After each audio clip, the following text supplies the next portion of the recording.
ఒకటి మాత్రం హార్ట్ఫుల్ గా చెప్తున్నాను, ఇలాంటి కామెడీ కన్వర్షన్ డ్రామాలు లైక్ అప్పట్లో బ్లేడ్ బాబ్జీ, పెళ్ళం ఊరెళ్తే ఇలాంటి కైండ్ ఆఫ్ సినిమాలు ఎందుకో రావట్లా.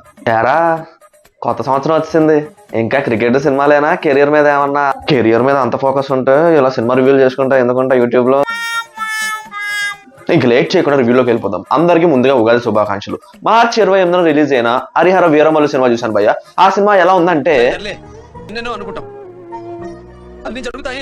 మీకు ఈ విషయం తెలుసా, మ్యాడ్ ఫుల్ రన్ లో వచ్చిన కలెక్షన్స్ మ్యాడ్ స్క్వేర్ కి ఫస్ట్ డేనే వచ్చేసాయి. ఎందుకు రావు? ఆంధ్రాలో చిన్న సినిమాలకు కూడా మంచి మంచి హైక్లు ఇస్తుంటే, అంటే అది కూడా కరెక్టే కదా సార్. సినిమా ఎలా ఉంది? యాజ్ యూజువలే సార్, పర్లేదు బానే ఉంది. ఈ సినిమా ఎవరినైతే టార్గెట్ చేశారో అలాగైతే బాగా రీచ్ అయ్యింది. Just like dumb story, silly comedy, 2 hours time pass అంతే. మ్యాడ్ 1 నచ్చిందా? అయితే వెళ్ళిపోమా మా సినిమాకి, లేట్ ఎందుకు? మరి ఫస్ట్ పార్ట్ కంటే బాగుందా అంటే లేదు మామా. అమ్మో ఇంట్రో టైం అయిపోతుంది, వెంటనే సబ్స్క్రైబ్ అడుక్కోవాలి. నేను మీ అగతే ఆశిష్. విచిత్రమైన ట్రావెలింగ్, ఇలాంటి ఓవర్ యాక్షన్ రివ్యూలు మీకు గనక కావాలంటే వెంటనే సబ్స్క్రైబ్ చేసుకోండి. ఆకతాయ్ ఆశిష్. ఇంకా స్టోరీలోకి వెళ్ళిపోతే, తీహార్ జైల్లో మన భాయ్, ఓకే బాయ్. అదే మన లడ్డు ఫస్ట్ పార్ట్ లో కాలేజ్కి ఎందుకు వచ్చాడో, సెకండ్ పార్ట్ లో మన జూనియర్ ఖైదీలకి జైలుకి ఎందుకు వచ్చాడో చెప్తాడనమాట. మ్యాడ్ గ్యాంగ్ ఇంజనీరింగ్ పాస్ అయిన తర్వాత ఇంజనీర్లు కాకుండా ఏమయ్యారో తెలుసా? అమ్మో ఇది చెప్పేస్తే మొత్తం స్టోరీ చెప్పేసినట్టేగా, నేను చెప్పను. దెన్ లడ్డు గాడి పెళ్లి, ఈ పోర్షన్స్ లో కామెడీ అయితే చాలా బాగుంది. స్వీట్ పెట్టి పేరు చెప్పు. సోన్ పాపిడి. స్వీట్ పేరు కాదు అమ్మాయి. మన మ్యాడ్ గ్యాంగ్ కాలేజ్ లోనే అంత రచ్చ చేసినప్పుడు మన లడ్డు గడి పెళ్లిలో ఎంత రచ్చ చేస్తారు చెప్పండి? అంత చేసినప్పుడు ఏం జరిగిద్ది? అదే జరిగింది. హనీమూన్ కి గోవాకి పోతారు. ఆ తర్వాత గోవాలో వాస్కోడి గామా లాకెట్ పోయింది. అంటే వాస్కోడి గామా కంప్లైంట్ ఇస్తాడా, లేదంటే మ్యూజియం వాళ్ళు ఇస్తారా? దానికి మన మ్యాడ్ గ్యాంగ్ కి ఏంటి సంబంధం? మన టాక్సీ వాళ్ళ ప్రియాంకకి, ఆ లాకెట్ కి, మన కేవి అనుదీప్ కి, వీళ్ళ ముగ్గురికి ఏంటి సంబంధం అనేది మీరు సినిమా చూస్తే తెలుసుకోండి. ఇంక ఈ సినిమాకి బిగ్గెస్ట్ ప్లస్ పాయింట్ మన నార్నే నితిన్ భయ్య. ఆ ఇంట్రడక్షన్ షార్ట్స్ గానీ, ఆ క్లైమాక్స్ లో వచ్చే ఆ ఎలివేషన్ బిల్డప్ గానీ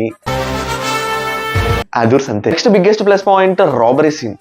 అంటే ఇలా రాబరీ చేయాలని తెలియక మన హృతిక్ రోషన్ మొహానికి రంగేసుకుని వచ్చిన కార్ ఎట్టుకుని మ్యాప్లు వేసుకుని ఇంత ప్లాన్ చేశాడా? ఇంత ఈజీగా రాబరీ చేసేయచ్చు కదా. నాగవంశీ చెప్పినట్టే నో లాజిక్స్ ఓన్లీ మ్యాజిక్. దానికి ఎగ్జాంపుల్ ఈ 2 scenes అనమాట. అంటే ఇప్పటివరకు నేను చెప్పింది ప్లస్ పాయింటో లేదంటే ఇంకేదన్నానో మీకు అర్థమయ్యే ఉంటుంది. యాజ్ యూజువల్ గా ఫస్ట్ పార్ట్ లో డీడీ హైలైట్ అయితే, ఈ పార్ట్ లో లడ్డు హైలైట్. మ్యాడ్ సినిమాలో ఏంటంటే కాలేజ్ సీన్స్, ఆ లవ్ ట్రాక్ ఒక సీక్వెన్స్ లో వెళ్తున్నట్టు అనిపిస్తుంది. ఇక్కడ ఏంటంటే ఒక సీక్వెన్స్ లేదు.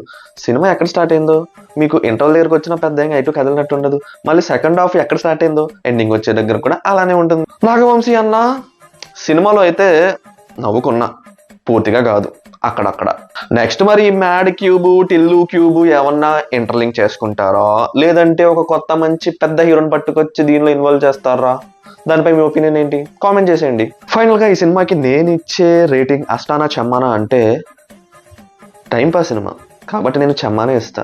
ఒక పీక్ రేంజ్ ఎంటర్టైన్మెంట్ అయితే నేను అష్టా ఇచ్చేవాడిని. బట్ ఈ సినిమా డిజర్వ్స్ చెమ్మ. అండ్ ఈ వీడియో కనుక మీకు నచ్చినట్టయితే ఆకతాయ్ ఆశిష్ కి సబ్స్క్రైబ్ చేసుకోండి. దుర్యోధన, మన తక్షణ కర్తవ్యము ఈ ఛానల్ని సబ్స్క్రైబ్ చెయ్యటము.